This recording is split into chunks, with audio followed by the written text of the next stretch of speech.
Um juiz negro foi algemado por polícias racistas que, em seguida, ligaram para o juiz e acabaram com as suas carreiras.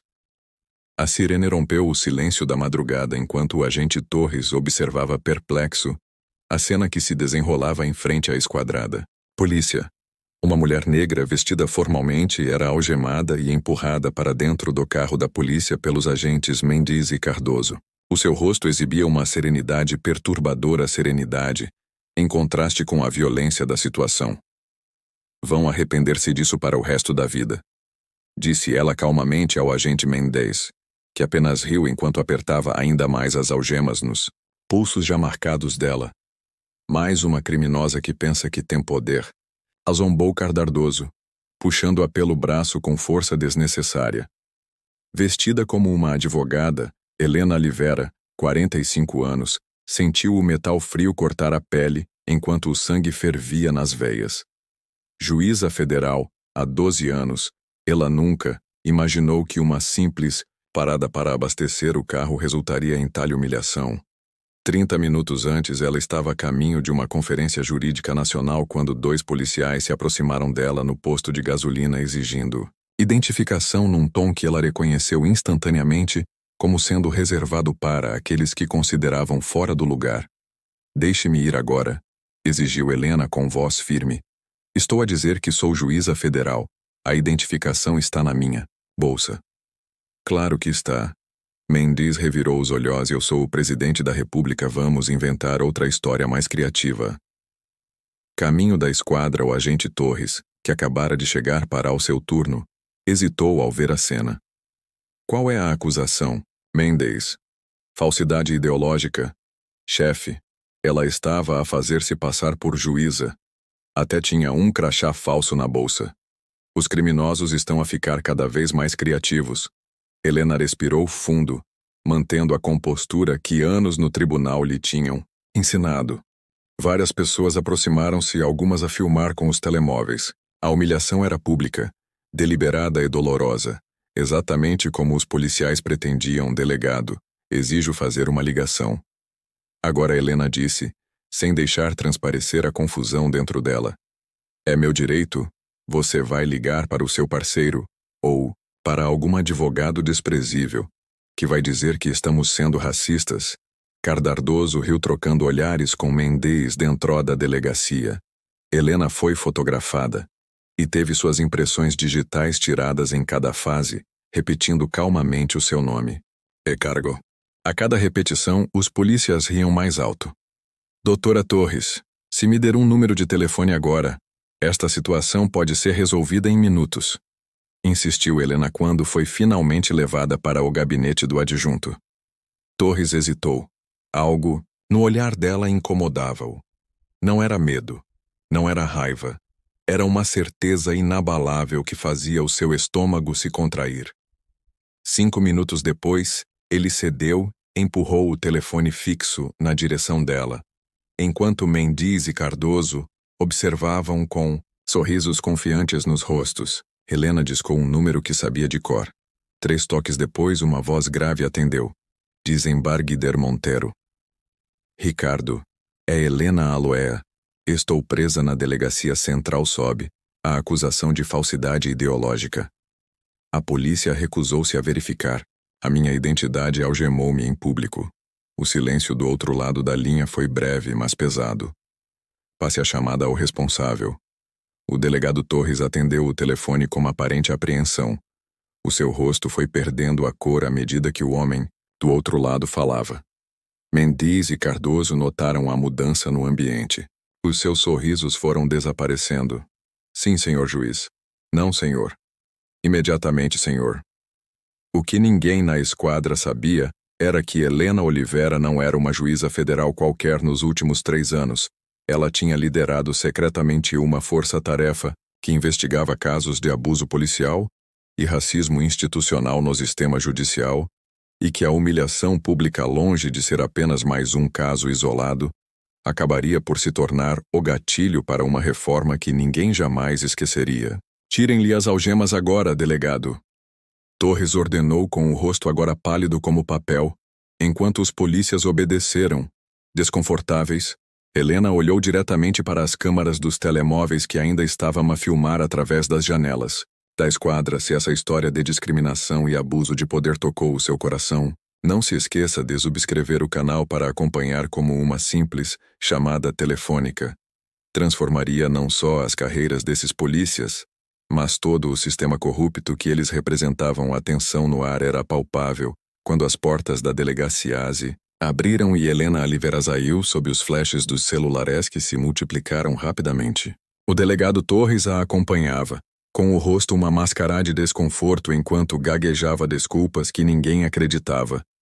Doutora Helena, por favor, entenda que estamos apenas seguindo os protocolos. Isso não tem nada a ver com... Não, termine essa frase. Interrompeu Helena com voz baixa, mas cortante. Poupe-nos a hipocrisia. Os seus olhos encontraram Jenny, a funcionária do posto de gasolina que tinha filmado tudo desde o início. A jovem acenou discretamente, confirmando que o vídeo estava seguro. Pequenos aliados às vezes fazem toda a diferença no caminho para o hotel. Helena permaneceu em silêncio, com o rosto uma máscara de compostura profissional. Só quando a porta do quartose fechou atrás dela, é que se permitiu um momento de vulnerabilidade. As suas mãos tremiam ligeiramente ao tocar nos pulsos marcados pelas algemas, não por medo, mas por uma raiva controlada que crescia como brasas sob as cinzas. Marcas, temporárias consequências permanentes, murmurou para si mesma, fotografando metodicamente os ferimentos com o telemóvel. A videochamada que fez foi atendida ao segundo toque. Doutora Oliveira, aconteceu alguma coisa?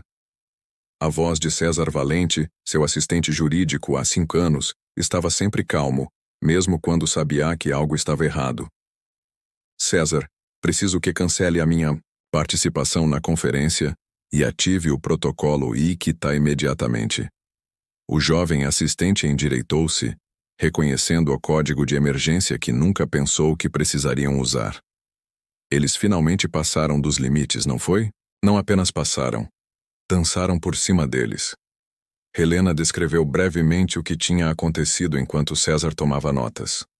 O seu rosto ficando mais sério a cada detalhe. O que ninguém na esquadra da polícia sabia era que nos últimos 3 anos, Helena e César tinham documentado meticulosamente 347 casos semelhantes ao deles.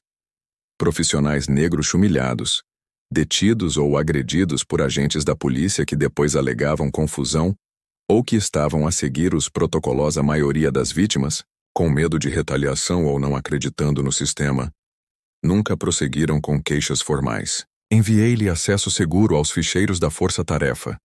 Precisamos de tudo, um histórico completo dos agentes Mendes e Cardoso, todas as queixas apresentadas contra eles, padrões de abordagem, tudo, César. Hesitou, doutora. Isto não vai afetar apenas 2 agentes da polícia. Se levarmos isto adiante, sei exatamente o que estou a fazer, César. Chegou a hora. 3 anos a recolher provas para este na manhã seguinte. Enquanto Helena tomava o pequeno almoço no restaurante do hotel, os agentes Mendes e Cardoso entraram acompanhados pelo adjunto Torresos. Seus rostos exibiam uma mistura desconfortável de embaraço e ressentimento. Doutora Oliveira, começou o adjunto. Torres, viemos pessoalmente apresentar as nossas mais sinceras desculpas pelo lamentável mal entendido de ontem. Helena observou os 3 homens por um longo, percebendo que Mendes mal conseguia olhar para ela nos olhos, enquanto Cardoso mantinha um olhar desafiador, como se ela fosse responsável pelo constrangimento deles. Mal entendido, repetiu Helena suavemente, tomando um gole de café. É isso que vocês chamam de abuso de autoridade e preconceito racial? Com todo o respeito, senhora, interrompeu Cardoso, sua voz traindo irritação. Nós seguimos os protocolos padrão de identificação. Sua reação não facilitou as coisas. Sorriso de Helena congelou o sangue dos 3 homens. Interessante.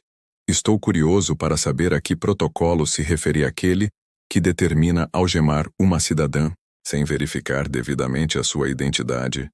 Ou talvez aquele que autoriza a ignorar direitos constitucionais. Básicos. O agente Torres fungou nervosamente. Doutora, viemos em paz. Os agentes serão suspensos administrativamente e gostaríamos de Resolver. Isto da forma mais discreta possível. Claro que sim. Helena respondeu calmamente, fechando o seu caderno especialmente porque o agente Mendes tem 7 queixas semelhantes apresentadas nos últimos 2 anos, todas misteriosamente arquivadas e...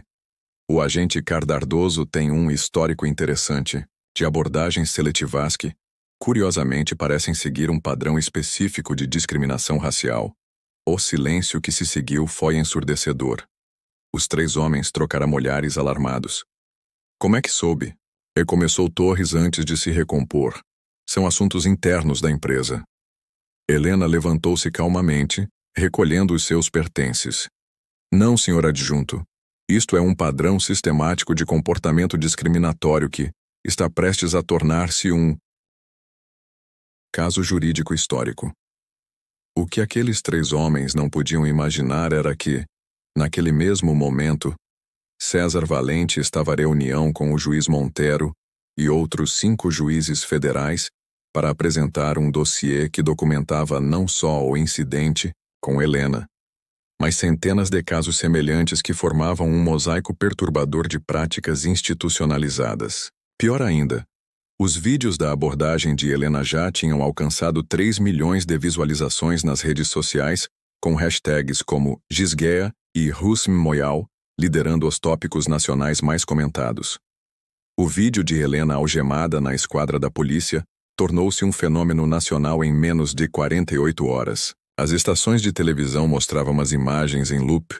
Especialistas jurídicos debateu o caso em painéis e manifestantes. Reuniram-se em frente à esquadra central da polícia, exigindo justiça e a demissão imediata dos polícias envolvidos. Mendes assistia a tudo isto do sofá da sua casa, com uma garrafa de uísque pela metade ao seu lado, enquanto o telemóvel não parava de vibrar com notificações de mensagens de ódio nas redes sociais, e colegas de trabalho de repente o evitavam. A sua vida estava a desmoronar-se rapidamente. Viste as notícias? Perguntou Cardoso ao telefone com a voz trêmula. Estão a dizer que podemos pegar até 8 anos por abuso de autoridade, restrição ilegal e racismo. Fica calmo, o sindicato vai defender-nos, respondeu Mendes tentando soar confiante enquanto mudava de canal, apenas para encontrar o seu rosto em mais uma transmissão. Foi um mal-entendido. Quem diria que ela era realmente uma juíza. Todos que viram a identidade dela, seu idiota Cardoso explodiu. Cardoso explodiu. Estamos lixados. Torres acabou de me ligar. O Departamento de Assuntos Internos abriu uma investigação formal. Estamos suspensos a partir de amanhã. O impacto total da situação começou a recair sobre Mendes quando a campainha tocou. Pelo olho mágico, ele viu um oficial de justiça. As mãos tremiam ao abrir o envelope oficial. Intimação para audiência preliminar. Leu em voz alta, sentindo o estômago revirar. Raul Miguel Mendes. Enquanto isso, no Tribunal Regional Federal, o imponente Noble Hall estava lotado. O ar-condicionado mal conseguia conter o calor gerado pela multidão de jornalistas, ativistas e representantes de organizações jurídicas. O juiz Ricardo Montero pegou o microfone com Helena Ala e César Valente sentados à sua direita. O que testemunhamos esta semana não foi um incidente isolado, começou Monto, com sua voz grave ecoando pelo salão. Foi a manifestação visível de um problema sistêmico que permaneceu nas sombras por muito tempo. As luzes se apagaram e uma apresentação começou a ser exibida na ecrã atrás dele. Estatísticas, fotografias e testemunhos gravados, um após o outro, casos semelhantes ao de Helena, desfilaram diante dos olhos chocados da audiência. Advogados negros impedidos de entrar em fóruns, médicos confundidos com pessoal de limpeza, executivos seguidos por seguranças em centros comerciais à força-tarefa, da ICTA liderada pela doutora Helena Oliveira, nos últimos 3 anos documentou 347 casos semelhantes. Continuou Montero. Foram registradas 214 queixas formais das quais apenas 3% resultaram em algum tipo de punição ou consequência para os envolvidos. O burburinho na sala aumentou quando o rosto do delegado Torres apareceu no ecrã, seguido por um áudio da sua voz. Olha, Mendes, Se é mais um daqueles negros a causar problemas, não perca tempo, prenda-o e vamos ver. Esta gravação é de apenas 2 semanas antes do incidente com a doutora Helena, explicou César, assumindo a apresentação. Foi obtida legalmente durante a nossa investigação sobre o padrão de abordagens na jurisdição da Esquadra Central da Polícia. Na primeira fila, o comandante-geral da polícia ficou visivelmente tenso ao lado dele. O secretário de Segurança Pública rabiscava furiosamente notas. O juiz continuou. E agora apresentamos a prova mais convincente. Um novo vídeo começou a ser reproduzido, com imagens das câmaras corporais dos próprios agentes da polícia. Torres, que estava presente na conferência de imprensa, levantou-se abruptamente quando se viu no vídeo a ordenar: desliguem essa câmara, Cardardoso. Se ela é realmente alguém importante, não queremos qualquer registro disso. A sala explodiu. Em indignação, os jornalistas dispararam perguntas. Os fotógrafos captaram a expressão de horror no rosto de Torres, que tentou apressadamente sair, mas encontrou 2 guardas a bloquear-lhe o caminho. Helena observava tudo com uma expressão serena. Quanto mais expunhamos o caso, mais outras vítimas se apresentavam. A sua caixa de entrada estava cheia de mensagens de pessoas que relatavam experiências semelhantes, muitas acompanhadas de vídeos e áudios, provas que nunca tinham tido coragem de partilhar antes em casa. Mendes e Cardoso assistiam à transmissão ao vivo, com o sangue a esvaziar-lhes o rostos. Não se tratava apenas de 2 suspensões temporárias ou desculpas públicas. Era sobre todo um sistema a ser exposto com eles, como símbolos visíveis de um mal muito mais profundo, com base nas provas apresentadas. Monto anunciou.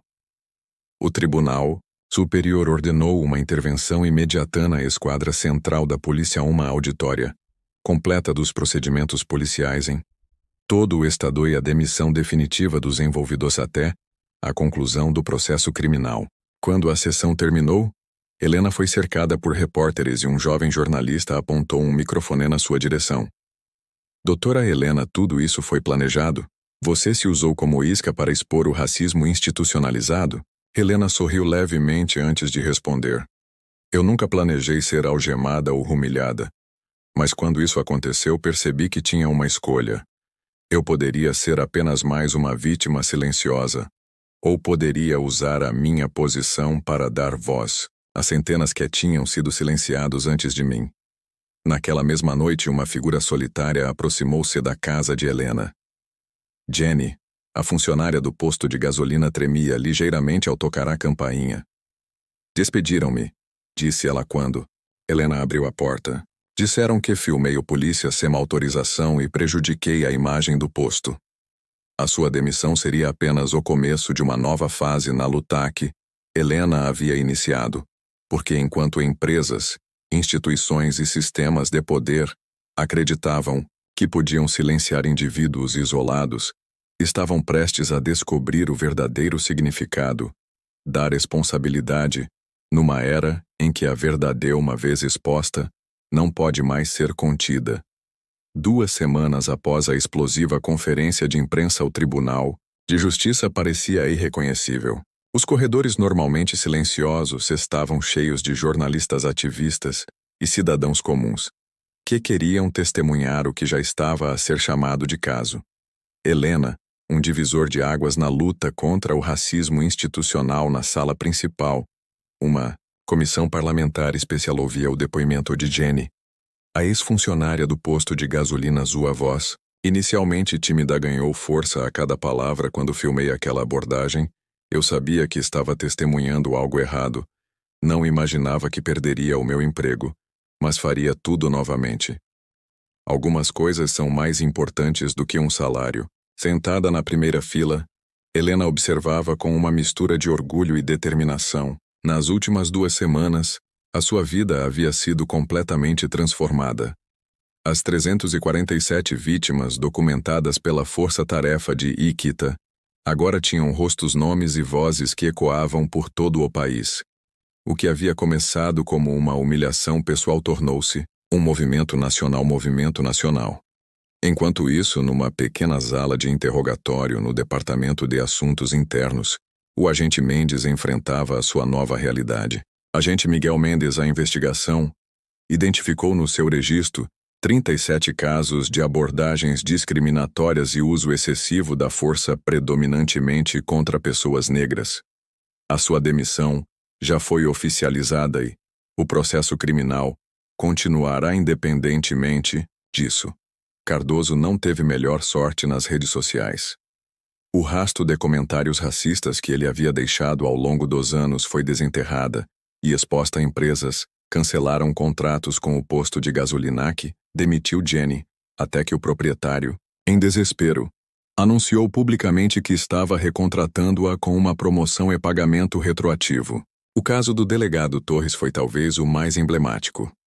Após 22 anos à frente da Delegacia Central, ele não só foi demitido, mas também se tornou réu em um processo federal. Câmaras de segurança câmaras na esquadra revelaram anos de tratamento diferenciado com base na raça e na classe social. Torres, que outrora comandava um pequeno império de poder, agora nem sequer podia fazer compras no supermercado sem ser confrontado por acusações na manhã do julgamento disciplinar. Helena atravessou o átrio do tribunal rodeada por jovens advogados negros e estudantes de direito que haviam como um símbolo de resistência. César caminhava ao seu lado, carregando a pasta com as provas que tinham pacientemente acumulado ao longo dos anos. Nunca imaginei que tudo aconteceria assim, confidenciou ele quando começamos a força-tarefa. Pensei que levaria uma década para alcançar qualquer mudança significativa. Helena sorriu, ajustando o manto que vestia com orgulho renovado. Às vezes precisamos de ser o catalisador. O sistema não muda por si só. Ele muda quando o forçamos a enfrentar as suas contradições mais óbvias. O impacto do caso espalhou-se como ondas. A Academia Nacional de Justiça implementou um programa obrigatório de sensibilização sobre preconceitos inconscientes. As forças policiais de todo o país revisaram os seus protocolos de abordagem. As universidades começaram a incluir o caso Helenanos, seus currículos de direito. 6 meses depois, numa cerimônia no Supremo Tribunal, Helena foi nomeada para liderar o recém-criado Departamento de Integridade Judicial. O seu discurso de posse foi transmitido a nível nacional e comoveu milhões. Quando fui algemada naquela noite, 2 coisas estavam em jogo: a minha dignidade pessoal e a integridade de todo um sistema. Eu poderia ter escolhido proteger apenas a primeira, usando os meus privilégios como juíza para escapar daquela situação e seguir em frente. Mas então, quem falaria por todos aqueles que não têm um juiz a quem recorrer? Quem exporia as feridas que precisam ser curadas? Câmaras captaram o momento em que Jenny, agora estudante de direito, patrocinada por uma bolsa criada pela própria Helena, aplaudiu, com emoção ao lado dela. Estavam dezenas de outras vítimas que encontraram a coragem de partilhar as suas histórias. Depois de Helena ter partilhado a sua Mendes e Cardoso, tentaram reconstruir as suas vidas em outras cidades. Mas a internet tem uma longa memória. Um tornou-se segurança noturna num parque de estacionamento, o outro em uma cidade pequena. Uma ironia que não passou despercebida pelos comentaristas sociais. Numa tarde chuvosa, Helena recebeu um envelope em seu escritório. Dentro havia uma carta escrita à mão por Exelgato Torres, escrita da prisão onde cumpria parte de sua pena. Doutora Helena, levei 40 anos para entender o que a senhora demonstrou em uma única noite. Que justiça não é um conceito abstrato, mas algo que construímos ou destruímos com cada decisão que tomamos. Sei que é tarde demais para pedir desculpas, mas quero que saiba que as suas ações mudaram não só o sistema, mas também este velho policial que acreditava estar acima dele. A força-tarefa de Iquita tornou-se uma instituição permanente, com representantes em cada estado. Jenny agora coordenava um programa de apoio jurídico para vítimas de abuso policial. César tinha sido nomeado juiz assistente, o mais jovem da história do tribunal. Quanto a Helena, a sua história era ensinada nas escolas, como um exemplo de como uma pessoa na hora certa e com a coragem necessária pode catalisar uma mudança que parecia impossível. Numa manhã de outono, enquanto Helena dava uma palestra para jovens estudantes, Uma menina negra de cerca de 12 anos levantou a mão tímida. Tanta Helena não teve medo quando a polícia a algemou. Helena sorriu lembrando-se daquela noite que agora parecia tão distante. Claro que tive medo. O medo é natural quando enfrentamos injustiças, mas aprendi que coragem não é a ausência de medo. É a decisão de que há coisas mais importantes que o medo quando nos vemos a escolher entre o conforto do silêncio e o desconforto da verdade. Lembre-se de que as algemas mais fortes não são as que prendem os nossos punhos, mas as que prendem as nossas vozes. A menina acenou com a cabeça, com um brilho nos olhos que refletia as gerações futuras que cresceriam num mundo um pouco menos injusto, graças a uma juíza que, mesmo algemada, se recusou a ser silenciada.